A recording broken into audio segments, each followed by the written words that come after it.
originaires de Vienne qui avaient rejoint l'Amérique en 1938 et 1940, comme beaucoup, alors respectivement âgés de 16 à 26 ans au cours de toute guerre précédente, ils auraient été incarcérés en tant qu'ennemis étrangers. Pendant la présidence de M. Roosevelt, ils furent reconnus par l'armée américaine comme s'ils étaient des patriotes, des amis étrangers. En 1945, ils furent nommés membres du groupe de procureurs au cours des procès pour crimes de guerre lorsqu'ils furent arrêtés en tant qu'agents et espions communistes. Un haut gradé du gouvernement militaire américain à Vienne déclara, ouvrez les guillemets, cela confirme les informations démontrant que beaucoup trop d'Américains qui intervinrent à Nuremberg étaient soit communistes, soit contrôlés par les communistes juifs sionistes. Il ajouta que l'équipe de procureurs américains à Nuremberg se dispersa dans des certaines directions lorsque le procès fut terminé. Beaucoup rejoignirent le département d'État américain ou les Nations Unies. À cette époque, la révélation suivante fut qu'en 1949, M. John J. McClure, un haut commissaire américain particulièrement craint par les Allemands pendant la période des procès pour crimes de guerre, avait reçu des notes de nature juridique démontrant que de graves erreurs de traduction depuis l'allemand et d'autres langues vers l'anglais avaient été introduites dans les dépositions. Ces erreurs, dans certains cas, furent l'œuvre de personnes dont les liens avec le communisme ont été établis par la suite grâce à des enquêtes sur leur allégeance. Ces informations n'ont jamais été rendues publiques, mais si elles devaient jamais être utilisées au cours d'une enquête impartiale sur ces procès, elles provoqueraient un grand embarras chez les dirigeants occidentaux. À la fin de la guerre, les communistes contrôlaient les camps de concentration nazis à tous les niveaux. Comme cela sera démontré plus tard dans ce chapitre, de la manière décrite plus haut, ils devinrent procureurs, juges des crimes même qu'ils avaient commis. De côté, la vengeance fut portée selon le même esprit.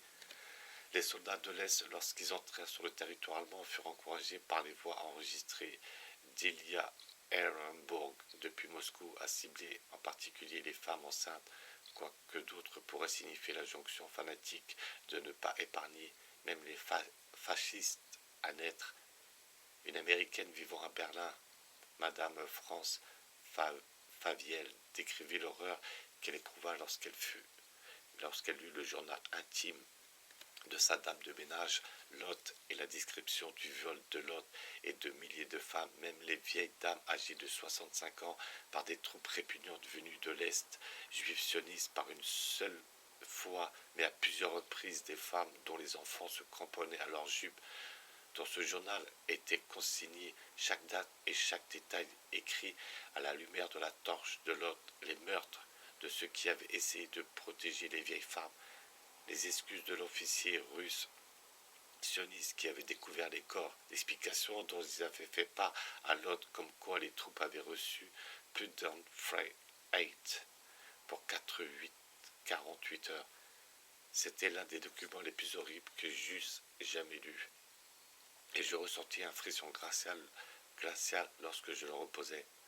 Plunder Frame 8, la liberté de piller et de dévaster. Traduction, c'était le résultat humain des accords politiques conclus à Yalta au cours des 45 tosses de but. À l'ouest de la ligne de démarcation, la même vengeance continua en août 1945. M. Nigel Berch, un député britannique, trouva près de 4000 Allemands encore enfermés dans un camp de concentration détenus indéfiniment sans accusation ni procès. Il rapporta que la première question qui leur avait été posée dans le cas où ils étaient finalement passés devant un tribunal était toujours la même. Saviez-vous que les Juifs étaient persécutés? La suite du récit continuait dans les mêmes veines. Aucune autre persécution ne comptait.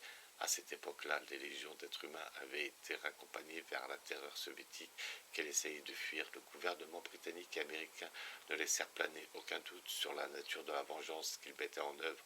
L'une des premières actions des hauts commissaires alliés fut de promulguer une loi contre l'antisémitisme.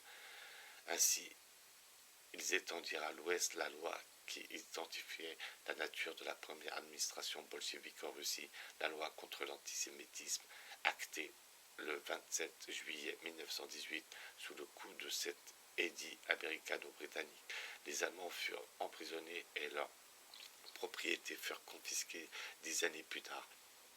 En 1955-1956, un juif autrichien qui depuis était domicilié à Londres et avait été naturalisé citoyen britannique intenta un procès contre un Allemand selon la juridiction ouest-allemande, héritée des hauts-commissaires alliés, qui transformait en délit le fait de tenir des propos antisémites ou excessivement préconçus à l'encontre des juifs.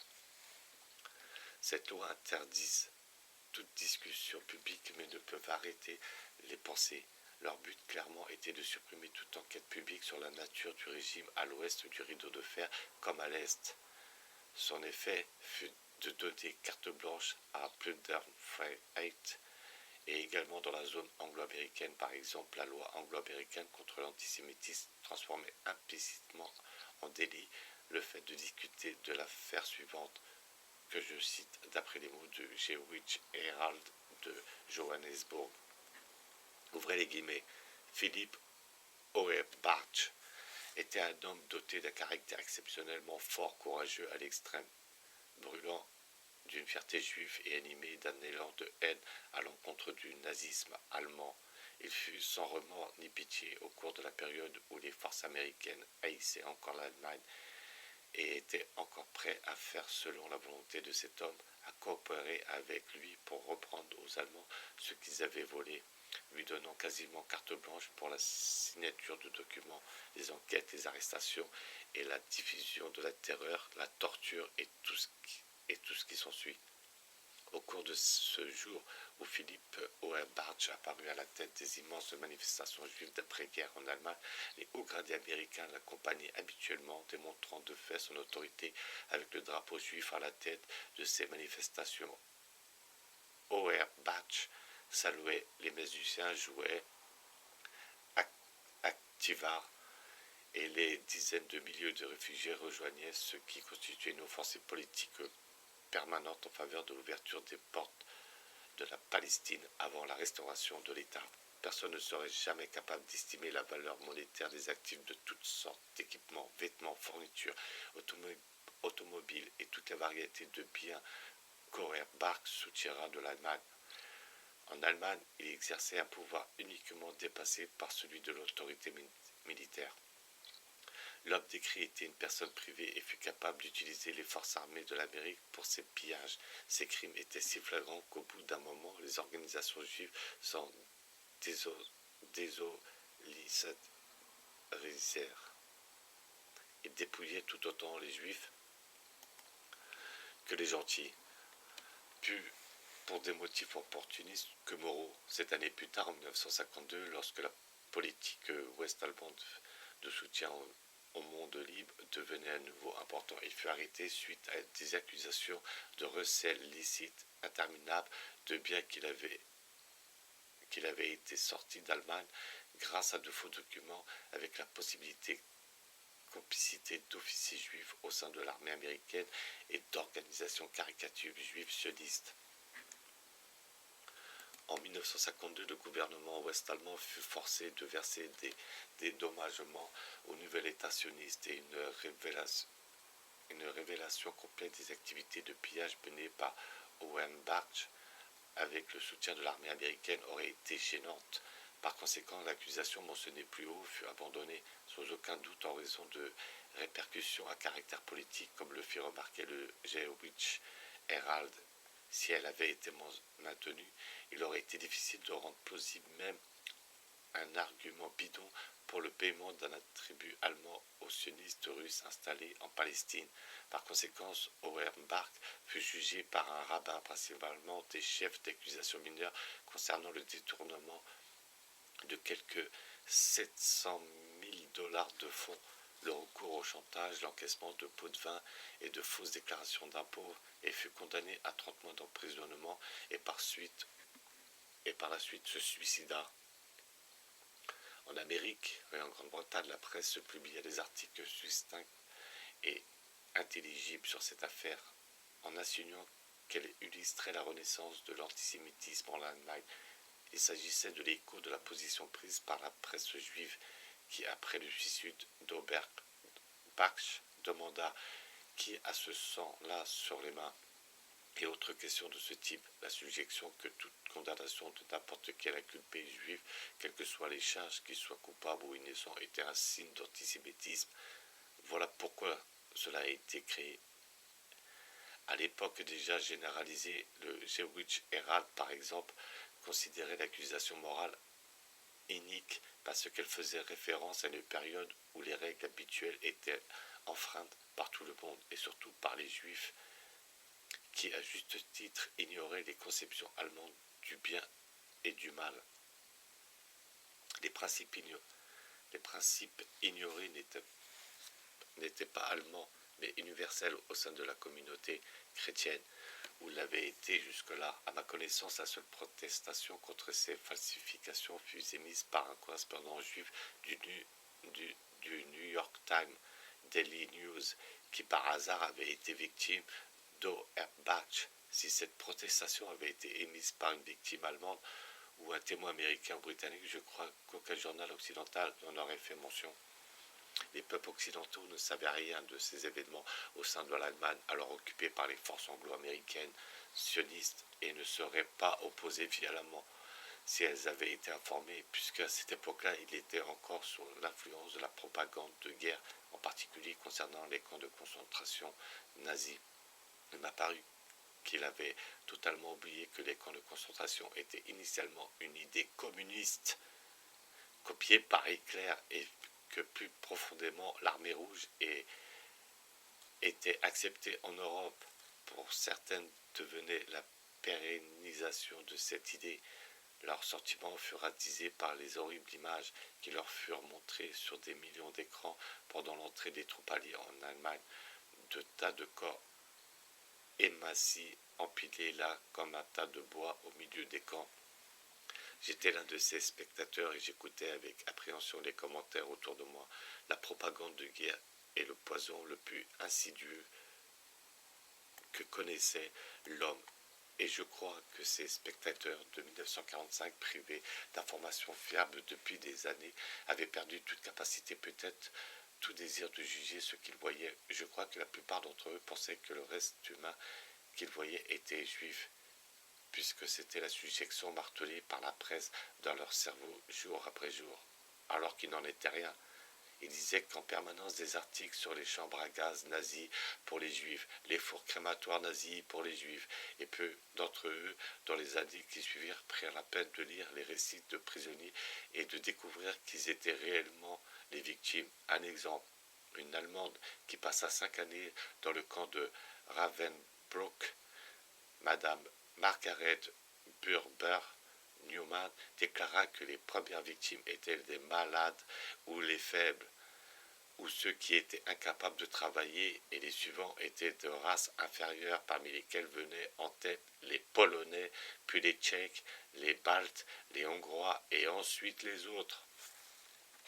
Ainsi les morts amoncelés reçurent-ils aussi peu de compassion sincère que les vivants qui étaient renvoyés par les alliés occidentaux vers le territoire des camps de concentration. Et aujourd'hui, il pourrait bien s'agir d'une simple question d'intérêt historique dans des livres tels que celui-ci, que de démontrer que les camps de concentration nazis, au moment où les armées anglo-américaines entrèrent en Allemagne, étaient essentiellement sous contrôle communiste, que des juifs faisaient partie des bourreaux, comme pour la plupart, et que l'anticommunisme était un qualificatif plus sûr pour les chambres de la mort que l'anti-hitlérisme. Il y a 10 ans, cette affirmation que j'étais ici-dessous aurait été démolie par une simple dérision si jamais elle avait pu être publiée. Aujourd'hui, suffisamment d'informations ont été révélées au sujet des méthodes d'infiltration utilisées par les Illuminati communistes sionistes dans toutes les classes des partis politiques, églises, organisations et institutions, pour qu'au moins certaines personnes, en attendant la preuve avec un esprit ouvert, du moins, c'est ce que je pense, la directive de Lénine était que toutes les guerres devaient, au cours de leur déroulement, être transformées en guerres révolutionnaires, ce qui signifie que les membres de la conspiration doivent se battre pour le succès de la révolution, non pour la victoire de leur pays. La conquête des camps de concentration fut plus utile à cette stratégie que tout autre événement, puisque les camps étaient remplis d'individus qui, s'y suivaient, combattraient le communiste jusqu'à la mort. Comme ils avaient combattu l'hitlérisme, le monde n'a jamais compris cet aspect de la résistance contre Hitler, parce qu'il n'a jamais compris Hitler lui-même. Ceux qui ont persévéré dans la lecture de cet ouvrage peuvent voir le sens profond de ces paroles adressées à Hermann Röchling.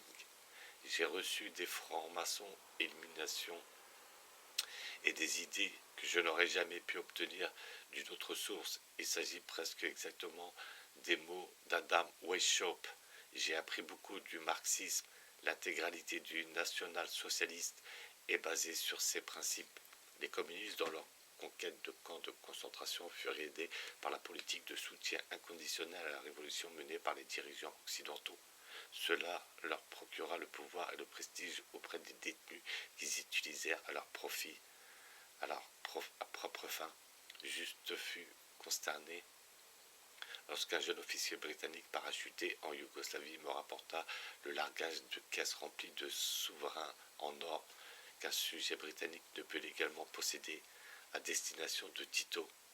La même chose eut lieu en Grèce. Le commandant Stanley Moss, parachuté en Macédoine presque autant que chef de commando et officier de liaison britannique, découvrit que les communistes s'appropriaient le contrôle de la guérilla grâce à la pluie d'or qui se déversait sur eux, et déclara, lorsque vint le grand jour, la victoire en Europe, le monde fut stupéfait par la quantité d'or que les communistes avaient à leur disposition. Aucune de ces richesses ne venait de Russie, elles furent données aux communistes par les alliés américains. Pendant des années, des fonds avaient été injectés dans le pays afin de soutenir les forces de la guérilla à la poursuite globale de la guerre. Mais les communistes n'en avaient utilisé qu'une faible proportion pour la lutte contre les Allemands. Bien avant l'événement, nous savions le tournant que prendrait l'avenir et nous fûmes pourtant incapables de faire quoi que ce soit pour le modifier. Le commandant Moss fait ici une erreur d'évaluation. D'en fait, le monde ne fut jamais stupéfait par la quantité d'or que les Alliés avaient déversé sur les communistes trouvèrent à leur disposition, parce que le monde n'en fut jamais informé. Le tableau était le même dans chaque pays occupé. Le lieutenant-colonel Yo Thomas, qui fut envoyé en France en mission secrète pour étudier les méthodes et l'organisation de la résistance française, alerta Londres en vain. L'objectif avoué du Parti communiste était la rébellion de masse des Français le jour, afin de dominer toutes les autres nations après la libération. Pendant ce temps, les journalistes de la BBC se moquaient des Français qui redoutaient la menace communiste. Les conséquences de cela furent décrites en 1952 par M. Cicely Huddleston.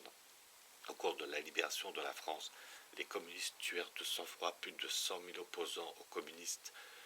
Dans de telles circonstances, il était inévitable que les communistes prennent également le pouvoir au sein des camps de concentration nazis, si bien que les peuples occidentaux, quand ils virent les images de ces camps en train d'être libérés, regardaient en fait ce que leur armée allait rendre permanent à l'est de l'Elbe.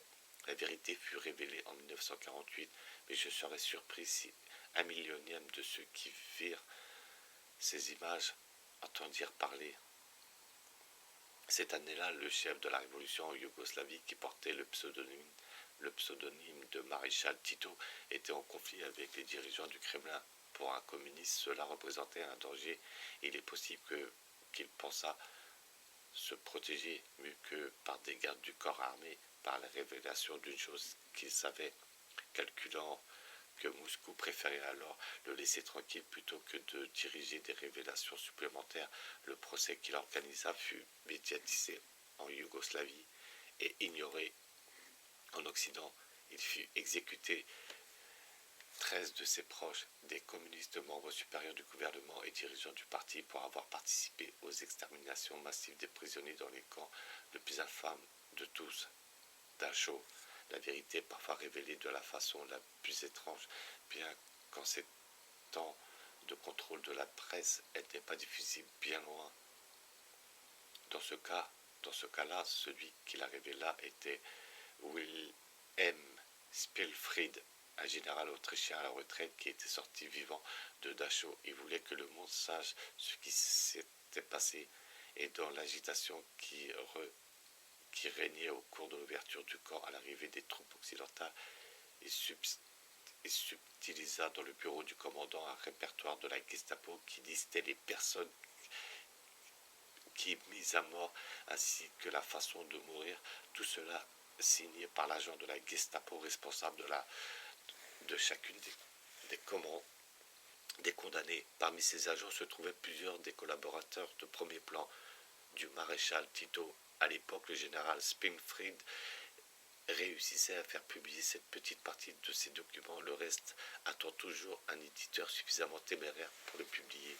Tito, dont le véritable nom était Joseph Broz, était lui-même un agent du Kremlin depuis 1934, en amenant ses plus proches collaborateurs devant un tribunal le 20 avril 1948 à Ljubljana. Il brandit la menace de révélation supplémentaire à la face du Kremlin. La liste des accusations incluait Oskar Juranic, secrétaire général au ministère des Affaires étrangères de Tito, Branko Dil, inspecteur général de l'économie yougoslave, Stan Oswald, un responsable supérieur de rang ministériel au sein du ministère de l'Industrie, Janko Puffler, dirigeant de conglomérat d'État de la chimie de Tito, Milan Stepisnik,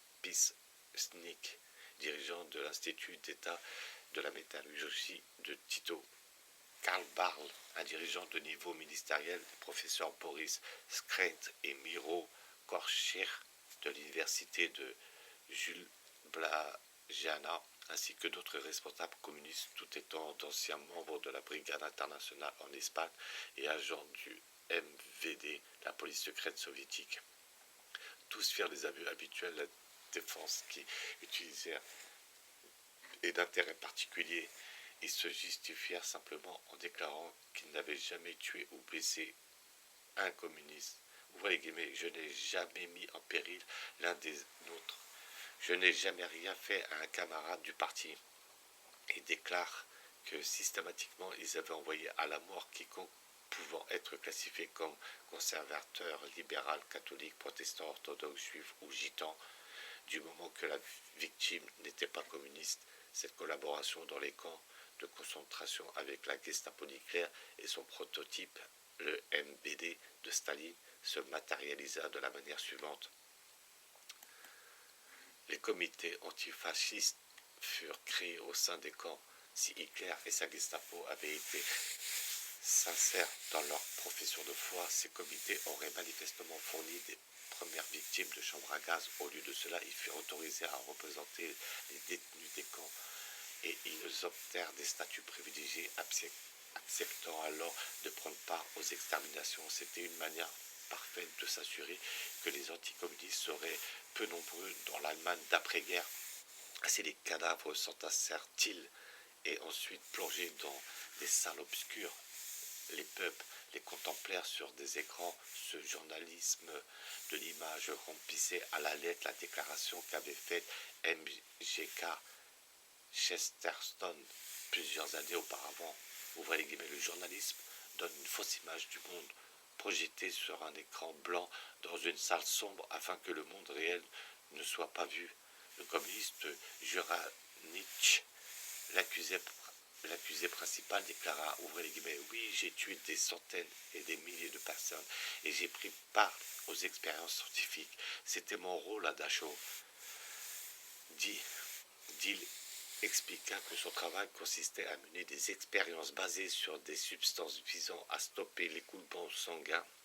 À cette fin, il avait pratiqué les injections directement dans la poitrine des patients. Puffler fit la description d'injection du bacille de la malaria réalisée sur des détenus sélectionnés à des fins d'observation, précisant qu'ils tombaient comme des mouches, et nous transmettions les résultats à un docteur ou un officier SS.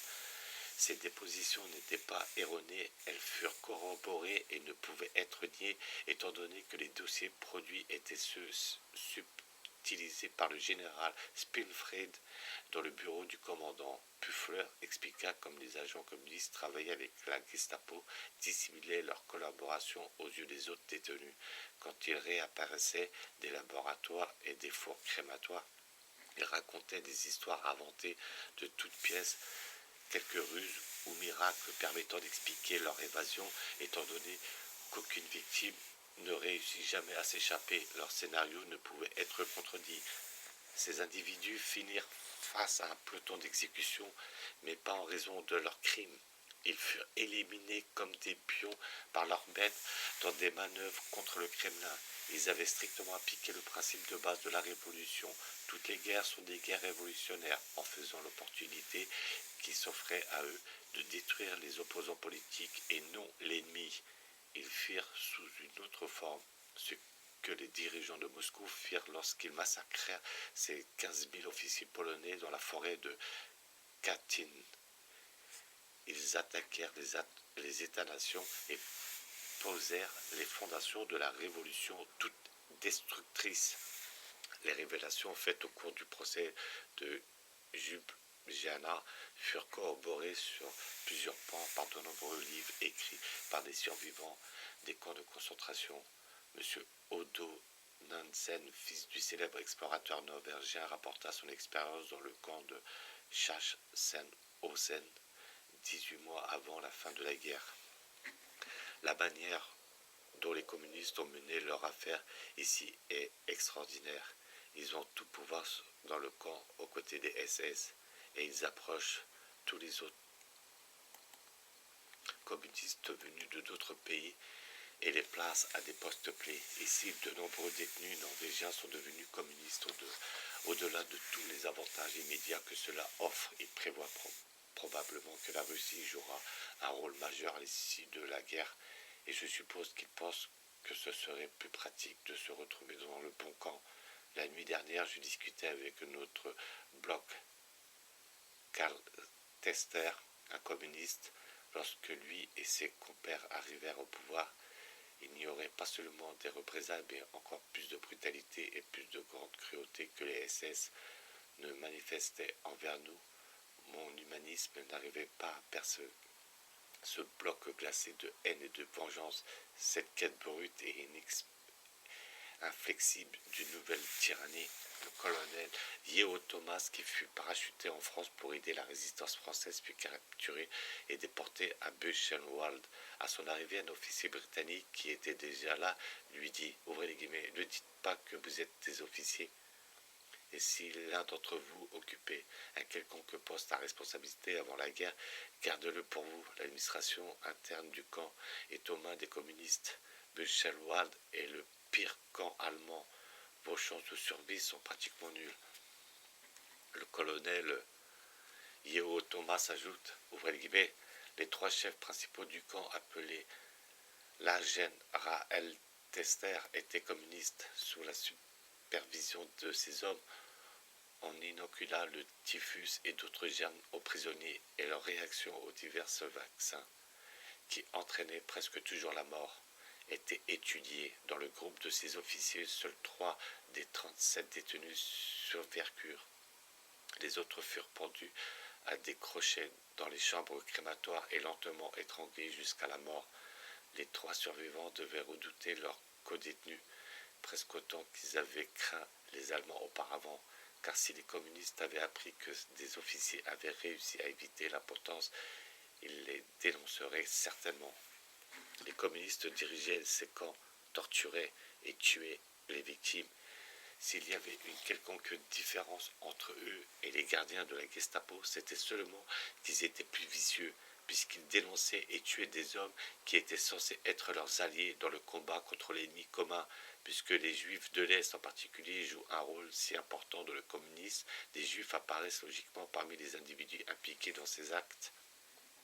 Ce n'est en soi pas surprenant du tout, puisque les Juifs, comme tous les autres individus, sont parfois bons et parfois mauvais, cruels ou bienveillants, mais cela fut dissimulé aux yeux des foules qui reçurent une description de camps de torture presque entièrement remplis de Juifs, chose qui est fausse, tourmentés par des gardiens nazis dépravés. En fait, les Juifs représentaient une petite proportion de la population totale des camps. Les bourreaux, au cours des 3 dernières années de guerre, furent en grande partie des communistes, donc des objectifs ont été démontrés, et parmi ces bourreaux, il y avait en tout pour la bonne moitié que des juifs. Mes dossiers comportent de nombreux extraits issus de journaux juifs relatifs à des procès mettant en cause des juifs dénoncés par d'anciens détenus juifs d'Auschwitz, Wlandau, Mulhdorf et d'autres camps. J'ai mentionné le terme procès avec les guillemets dans ce cas pour une bonne raison. Ces procès, entre guillemets, à une exception près, furent tenus devant des cours rabbiniques dans des pays occidentaux et devant des magistrats à Tel Aviv et furent traités comme des affaires juives ne concernant pas le reste de l'humanité, et si les jugements furent prononcés, ils ne furent pas relayés dans les journaux que j'ai examinés. Bien que les chefs d'accusation ressemblassent à ceux du procès de Jules Blangiana, cela impliquait clairement que si l'une de ces accusations était exacte, elle devait être jugée selon la loi juive, si tant qu'elle le fût, et que la loi gentille n'avait pas cours. En vérité, cela apparaît aujourd'hui comme étant l'hypothèse de base, puisque le sudisme a créé la nation juive, et cela reflété dans un rapport publié par le Zionist Record en 1950 qui établissait que le rôle du Bureau central des relations publiques du Conseil exécutif des Juifs d'Australie était de cacher à l'opinion publique les méfaits perpétrés par des juifs individuels qui commettaient des délits mineurs ou majeurs. La dissimulation mentionnée ici est appliquée constamment et dans tous les pays occidentaux. À Tel Aviv, un docteur juif et 2 femmes juives furent accusés par des témoins juifs d'avoir administré des injections mortelles à des prisonniers d'Auschwitz, d'avoir pratiqué des mutilations sexuelles, d'avoir mené des expériences scientifiques, d'avoir envoyé des victimes aux chambres à gaz. Dans un autre cas traité à Tel Aviv, en 1951, un docteur juif alors employé par l'hôpital municipal de Tel Aviv fut accusé par plusieurs témoins juifs d'actes de brutalité commis au camp de Wlandau où il avait était assistant du commandant allemand du camp. Dans son témoignage, une femme juive déclare qu'elle avait battu jusqu'à ce qu'elle perde connaissance et que quand elle avait repris ses esprits, elle avait trouvé ses 3 filles âgées de 12, 15 et 18 ans tuées par balle 2 semaines auparavant, déclare-t-elle qu'elle avait vu l'accusé donner l'ordre à la police du camp ukrainien de rafler 30 prisonniers dont son mari qui furent ensuite abattus. Les grandes lignes de ces 2 cas furent rapportées, mais comme je l'ai déjà dit, si quelconque jugement découlant de ces affaires fut publié, il a échappé à mes recherches. À New York, un comité constitué de 3 membres, composition définie par la loi lévitique, reçut la plainte d'un juif contre la responsable d'une synagogue qui accusait d'avoir tué un détenu à Mulhdorf, où ils étaient gardiens-chefs d'un secteur. Le rapport indiquait que le comité transmettait ses résultats à la communauté juive vivant dans la ville de l'accusé, sans recommandation ou sanction, ce qui signifiait que si il était un criminel de guerre, sa communauté serait libre de s'en occuper. Dans tous ces cas, il était implicite que seules les accusations maltraitant à l'encontre d'autres juifs étaient étudiées et que si les accusés avaient commis les mêmes actes à l'encontre de détenus non juifs, cela n'aurait pas été pris en considération. Différente, mais de même nature fondamentale, fut la plainte instruite par une cour locale israélienne en 1954 et en 1955. Un juif hongrois distribua un pamphlet affirmant que le docteur Israël Kastner, un haut fonctionnaire du gouvernement israélien et candidat principal pendant les élections de